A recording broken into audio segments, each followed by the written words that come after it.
On nous a répété toute notre vie qu'il y avait des Français de souche, une identité pure, figée, intouchable et des Français d'origine étrangère. Et là, en pleine assemblée, une députée prend le micro pour fracasser cette idée en une phrase. Les Français de souche, ça n'existe pas. Mais elle ne s'arrête pas là. Écoutez. Des fois, j'ai l'impression que vous avez une vision de la France et du peuple français comme un peuple sur une île très reculée, très lointaine, qui n'est jamais entré en contact avec un autre peuple ailleurs dans le monde.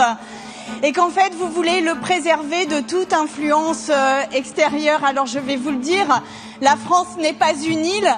Et en fait, les Français de souche, eh bien, cela n'existe pas.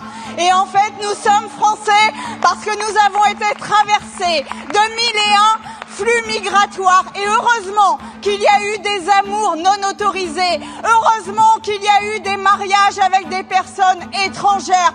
Heureusement que nos grands-parents, nos arrière-grands-parents se sont aimés au-delà des frontières.